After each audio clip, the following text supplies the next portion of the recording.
Row To Hoe vineyards here at Lake Chelan in Washington. Home of probably the prettiest spot in the state, without a doubt. It's the third largest deep in the United States. Our name comes from the events that took place on this lake back in the 1930s and 40s, about 35 miles up it. It's only accessible by boat, even then, and even now rather, it's still only accessible by boat. And there used to be a large copper mine up there. Had about 450 miners employed at it at its heyday, and it was the largest copper mine in the United States. Of course, the families lived there and everything else because it was, again, only accessible by boat. Right. Well, in the late 1930s, when construction of the Grand Coulee Dam was coming to a close, some ladies who'd been making a living up there during the construction decided to relocate to what was known as the old Edgemont Lodge, which was about a half a mile up lake from Lucerne, where the ore used to be shipped out from and where a lot of the people lived.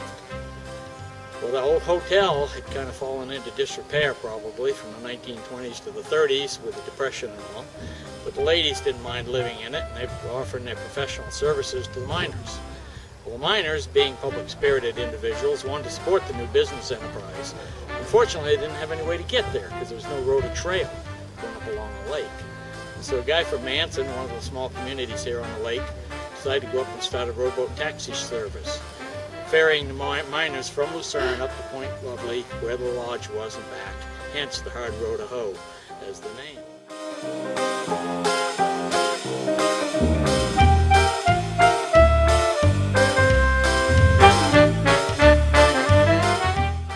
This one is actually an identical line to Zinfandel. Only it's grape evolved in Italy instead of in California. Right. But they both came out of Croatia originally. But this one, I love the name by itself is something people can remember. They don't know whether it's a wine, a grape, or if it's just a funny name.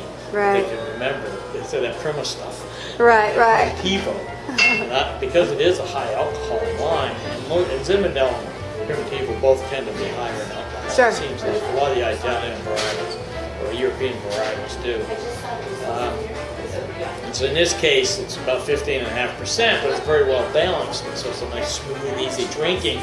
Problem is that 15.5% sneaks up on you. Right. So I like to think it'll have you in bed by midnight. Right, I imagine. One way or the other, absolutely. And then the rosé, we put this in the Shameless Hussy label. That's for wines that don't always deliver what they promise. In this case, it was really appropriate because we were actually intending to produce a red wine, full red wine with this. The last year we had an early frost, wiped out the vines, and when we went to pick them, because we were going to pick them anyway, we found that they weren't ripe enough to make red wine with, but they're perfect for rosé. So in this case, it didn't deliver what it promised. Right, right. We're going to have a red wine, but it makes an excellent rosé. It's just really great drinking. Going across here and it's stormy and turbulent. There might be a few devils pursuing them. And they're getting over here to the lodge, Point Lovely, where the ladies are waiting for them outside, hanging out the windows and stuff. And then the next morning, the lodge is all shuttered up. It's nice and calm out now. We're going back to work. Nice and calm seas, sunny, whole different attitude on life heading back to work.